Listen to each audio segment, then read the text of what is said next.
প্রথম আসমানে নবীজির সাথে দেখা হলো হযরত আদম আলাইহিস সালাতু ওয়াস সালামের। জিবরাইল আলাইহিস সালাম পরিচয় করায়া দিলেন। আদম আলাইহিস সালাম নবীজিকে দোয়া করলেন। সফর শুরু হলো দ্বিতীয় আকাশের। ওইখানে ফেরেশতারা দরজা খুলে দিল, অভিবাদন জানালো। দ্বিতীয় আসমানে ঈসা ইয়াহইয়া আলাইহিস সালাম এনরা পরস্পর হলেন খালাতো ভাই। ওনাদের সাথে দেখা হলো, পরিচয় করায়া দিলেন জিবরাইল আলাইহিস সালাম। উভয়ের সাথে কথোপকথনের পর তৃতীয় আসমানের দিকে সফর শুরু হয়ে গেল। এইবার তৃতীয় আসমানে ফেরেশতারা দরজা খুলল, অভিবাদন জানাইলো, স্বাগতম জানাইলো। তৃতীয় আসমানে রাসূল আকরাম সাল্লাল্লাহু আলাইহি ওয়াসাল্লামের সাথে দেখা হলো ইউসুফ আলাইহিস সালামের। জিবরাইল আলাইহিস সালাম পরিচয় করায়া দিলেন। নবীজি দুনিয়ায় আয়েশা ইউসুফ আলাইহিস সালামের সৌন্দর্যের বর্ণনাও করেছেন। এইবার শুরু হয়ে গেল চতুর্থ আসমানের সফর।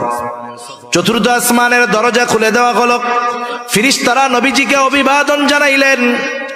এরপরে চতুর্থ আসমানে দেখা হয়ে গেল ইদ্রিস আলাইহিস সালামের সাথে। জিবরাইল আলাইহিস সালাম পরিচয় করায়া দিলেন।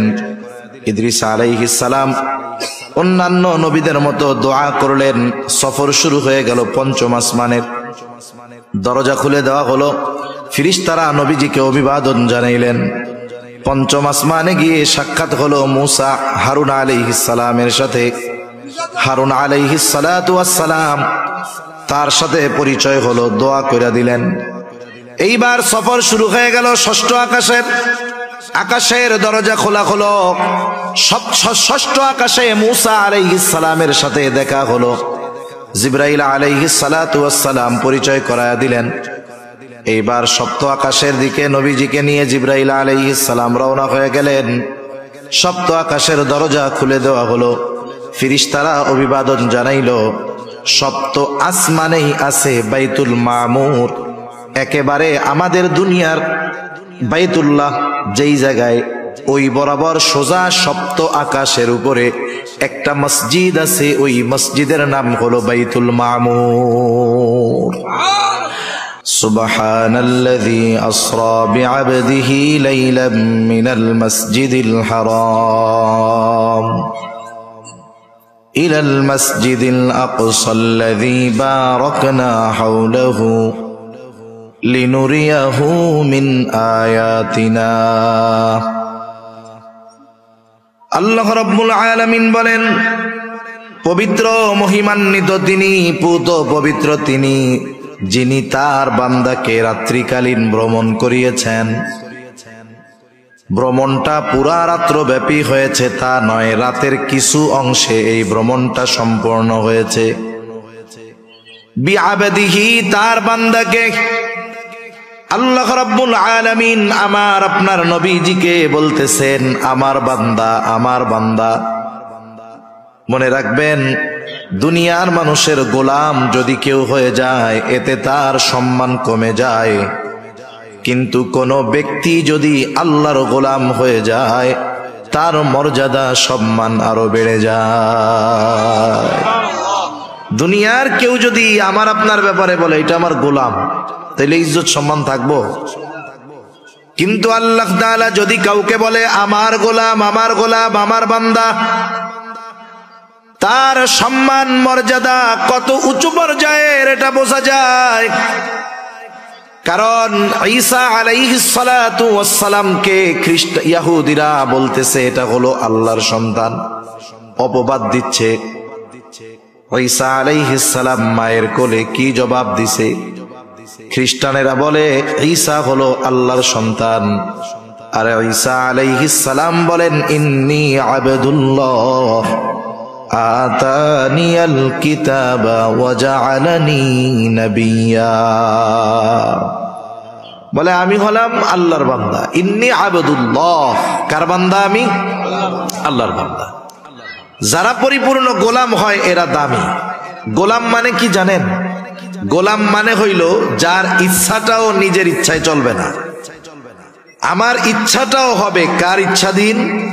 আল্লাহর ইচ্ছাধীন। এটা হলো আসল গোলাম। সে নিজেকে পরিপূর্ণ আল্লাহ তাআলার সামনে সমর্পণ করে দিবে, এর দাম বেশি। গোলাম হইলে দাম বেশি, আজাদ হইলেই যে দাম তা না। যেমন আকাশে এক ঝাঁক বক উড়ে যাইতেছে, বক, অনেকগুলা বক।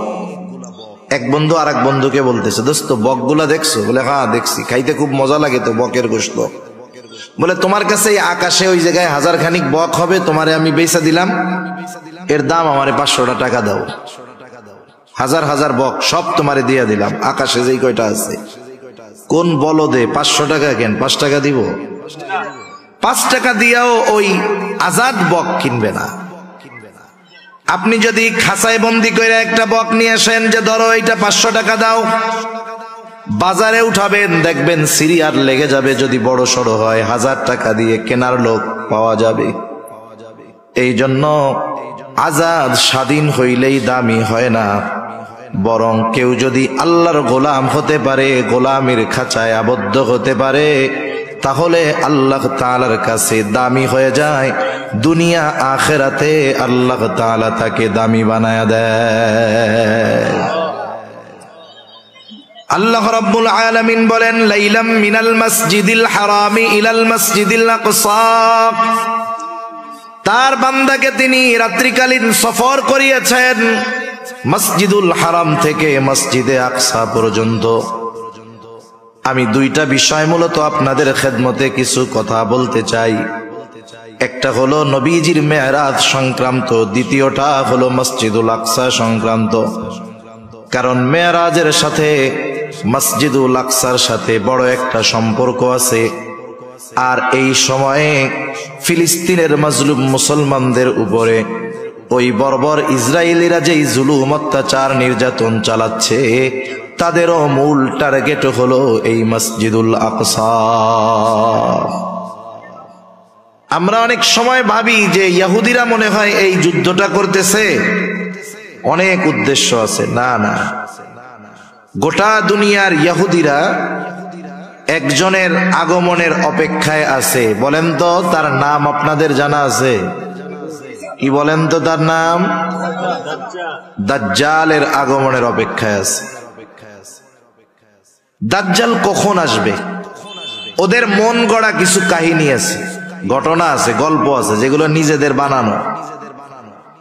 ওরা একটা গল্প বানাইছে যে বর্তমান মসজিদুল আকসা, যেটা বাইতুল মুকাদ্দাস, মসজিদুল আকসা, এগুলো একটা থেকে আর একটা পৃথক না, এগুলো সব একসাথে।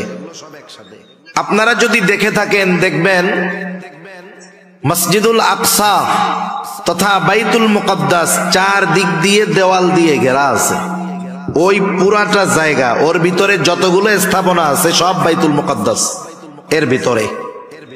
যেটাকে আমরা মসজিদুল আকসা বলি চিনি নাম হিসাবে, ওইটাও বাইতুল মুকাদ্দাসের ভিতরে একটা জায়গা। এরপরে আমাদেরকে যেটা মসজিদুল আকসা হিসাবে দেখানো হয়, বিশাল সোনালী এক গম্বুজালা বড় স্থাপনা, এটা কিন্তু মূল মসজিদুল আকসা নয়। এটাকে বলা হয় ডোম অফ রক, কুব্বাতুস সাখরা। এটাকে বারবার আমাদের সামনে দেখানো হয়। অনেক মুসলমানের সন্তান মূল মসজিদ কোনটা ওইটা ওরা নিজেরাও জানে না, মূল স্থাপনা কোনটা। ওরা মনে করে ওইটাই মনে হয় মসজিদুল আকসা। না না, এটাকে বারবার আমাদের সামনে তুলে ধরার কারণ হলো মূলটা যেন আমরা ভুলে যাই। মূলটা কোথায় আছে দেখবেন ওই 4 দেয়ালের মধ্যেই, খেয়াল করলে এক কর্নারে এক পাশে ধূসর বর্ণের অ্যাশ কালারের একটা গম্বুজ দেখা যায়, একটা মসজিদ দেখা যায়। বিবর্ণ মনে হয় মসজিদটাকে, অথচ ওই মসজিদটা প্রত্যেকটা মুসলিম শাসক আসার পরে কোনো না কোনো ভাবে ওই জায়গায় বরকতান তারা কাজ করছে স্বর্ণ দিয়ে। দ্বিতীয় বিশ্বযুদ্ধের সময়, বিশেষ করে দ্বিতীয় বিশ্বযুদ্ধের সময় ইংরেজরা, ব্রিটিশরা ওইগুলোকে, স্বর্ণগুলোকে স্থাপনার থেকে ছুটায়া নিজেরা নিজেদের দেশে নিয়ে গেছে। ইহুদিরাও সুযোগে সুযোগে কিছু নিয়ে ওইটাকে একবারে বিদীর্ণ বানায় ফেলছে। ইহুদিদের একটা ভ্রান্ত বিশ্বাস হলো ওই মসজিদটা সুলাইমানি অবকাঠামোর উপরে নির্মিত নয়। মানে সুলাইমান আলাইহিস সালাম যেমনে বানাইছে এই মসজিদটা ওইরকম না, ওইটা পরে বানানো হয়েছে। এই জন্য ওরা কি চায়, ওই মূল মসজিদটাকে ভেঙে ফেলতে চায়। ভেঙে ওইখানে সুলাইমানি অবকাঠামোতে থার্ড টেম্পল, তৃতীয় উপাসনালয় ওরা বানাতে চায়। কেন? ওদের বিশ্বাস হলো ওইখানে যখন থার্ড টেম্পল, তৃতীয় মন্দির বা উপাসনালয় বানানো হবে তখনই দাজ্জালের আগমন ঘটবে। এটা ওদের একটা ভ্রান্ত, বানোয়াট, ভুয়া আকীদা বিশ্বাস। যেমনটা ঘটছে বাবরি মসজিদের সাথে। বাবরি মসজিদ 500 বছর ওইখানে মসজিদ ছিল, আজান হয়েছে, নামাজ হয়েছে, সব হয়েছে। হঠাৎ করে এই 20 শতাব্দীর মাঝামাঝি ইংরেজদের থেকে দেশ বিভক্ত হওয়ার পরে একজন গুজব উঠাইছে বাবরি মসজিদের নিচে নাকি রাম মন্দির ছিল, ওইখানে মুসলমানেরা মসজিদ বানাইছে। কি হইল? যেখানে 500 বছর নামাজ হইছে, মসজিদ হইছে, আগে কেউ কোনো কথা বলে নাই। যখন বানানো হইছে কেউ কোনো কথা বলে নাই। বলতে পারেন হুজুর, মুসলিম শাসক বানিয়েছে, হিন্দুরা কথা বলতে কি সাহস পাবে? কেন পাবে না? যদি মুসলিমরা জালেম হতো, মুসলিম শাসকরা 800 বছর এই উপমহাদেশ মুসলমানেরা শাসন করেছে। মুসলিম শাসকরা যদি জালেম হতো, অত্যাচারী হতো, এই উপমহাদেশে 100 কোটি হিন্দু বসবাস করতে পারত না, সব নিশ্চিহ্ন করে দিত মুসলিম শাসকরা। অথচ ইতিহাসের পাতা খুললে দেখবেন সব সময় এই উপমহাদেশে হিন্দুদের সংখ্যা বেশি থেকেছে। এটা একটা বানোয়াট কথা। মূল কথা হলো ওরা কি চায়। উপমহাদেশে মোগল সাম্রাজ্যের প্রথম সম্রাট ছিলেন সম্রাট বাবর। ভালো একজন মানুষ ছিলেন উনি।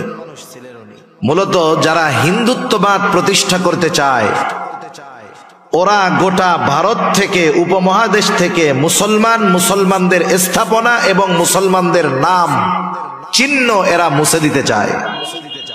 ঐতিহাসিক স্থাপনাগুলোর নাম পরিবর্তন করে ফেলতে চায়। আগ্রার তাজমহলের নাম পরিবর্তন করতে পারবে হয়তো, এরপরে দিল্লির কুতুব মিনারের নাম হয়তো পরিবর্তন করে ফেলতে পারবে, কিন্তু মসজিদের নাম তো আর রাম মসজিদ রাখতে পারবে না। পারবে? তাহলে বোঝা গেল এইটার নাম তো আর পরিবর্তন করা যাবে না। তাহলে এটাকে ভাঙতে হবে কেমনে? এখানে এক ধর্মীয় সিম্প্যাথির খেলা দেখাতে হবে।